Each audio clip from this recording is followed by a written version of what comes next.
Kako se osiromašува народот преку парите? Складиште на вредност. Важно, парите треба да функционираат како складиште на вредност. Тие треба да ја задржат својата вредност со текот на времето, за да можат да се остават настрана и да се користат за купување на подоцнежен датум. За да служат како складиште на вредност, парите треба да бидат издржливи и стабилни во вредност. Сопствениците на пари мора да имаат доверба дека ќе можат да купат исто толку со своите пари на подоцнежен датум како што можат денес. Затоа куповната моќ на парите треба да биде зачувана. Во минатото луѓето се обидувале да ја задржат куповната моќ на парите преку избор на материјал, например злато или сребро. Денес монетите и банкнотите имаат речиси никаква материјална вредност. Книговодствените пари и дигиталните пари всушност се само електронски записи.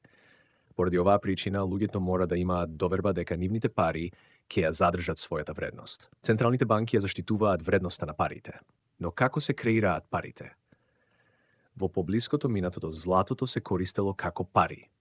За да се произведе злато, потребно е да се рудари. Златото е вредно бидејќи е ретко и производството е ограничено со ресурсите на земјата. Луѓето имаат доверба на природата. Во сегашноста се користат фиат валути како пари. Тие се произведуваат како електронски запис кога банките ќе издадат кредит. Нивното производство е неограничено и е регулирано преку одговорните институции. Луѓето имаат доверба во други луѓе. Во блиска иднина, потенцијално виртуелните валути би се користеле како пари. Тие се дигитални и во случајот на биткоин, тие се произведуваат со дигитално рударење.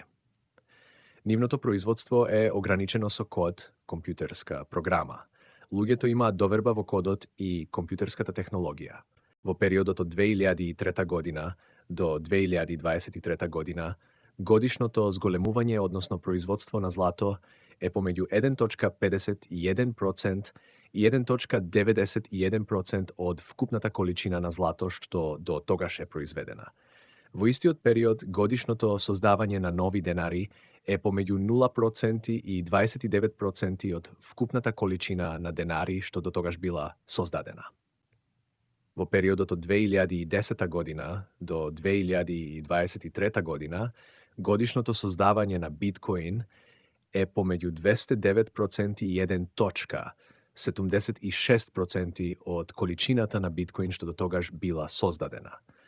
Со текот на времето, производството на биткоин се намалува, бидејќи на секој 4 години производството на биткоин се преполовува како што е запишано во кодот.